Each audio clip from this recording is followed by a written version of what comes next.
Well, as they continue to remove monuments in the South, I find myself asking the question, at what point does a historical monument become a symbol of oppression that needs to be destroyed?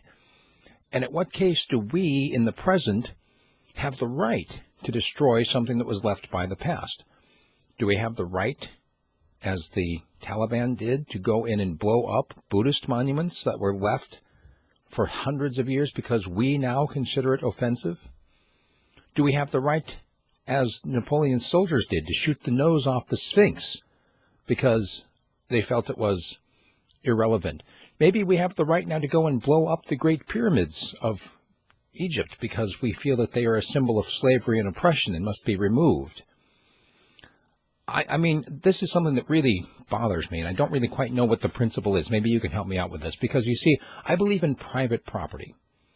And yet almost every single one of these monuments, whether we're talking about the Confederate war monuments that were erected in the early 1900s across the South, in this particular case, this is New Orleans where they're removing these monuments, they were erected with public money.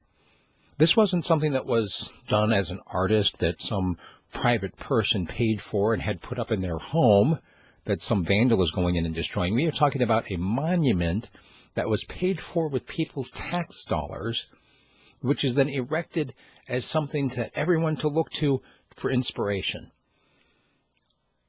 Same thing with the pyramids in Egypt, right? I mean, technically, this is not private property. These are things which have been built out of taxpayers' monies, or literally on the backs of slaves. Shouldn't those be destroyed? Now, in terms of actually converting them into something that could put money back into the pockets of the taxpayers or the slaves, well, I don't even know how to go about that, especially when you're talking about slaves that have been dead for 3,000, 4,000 years. But to just simply go in and decide, well, this doesn't fit our modern sensibility, so we're going to remove it. To me, it sounds more like what ISIS and the Taliban did in Afghanistan, doesn't it?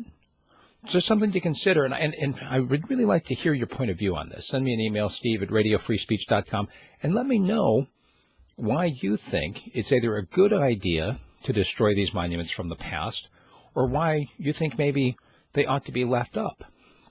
I mean, think about this. If you have a monument with General Lee up there, and instead of the plaque that says what a great hero he was for the cause, if you have a plaque that describes what the issues were, the different positions that were taken by the different sides, and some of the aftermath, including Reconstruction in the South, the Civil Rights Movement, all of it could become a great teaching tool left up with simply a different plaque. Something to consider. Once again, email me. Love to hear from you. Steve@radiofreespeech.com. Thanks.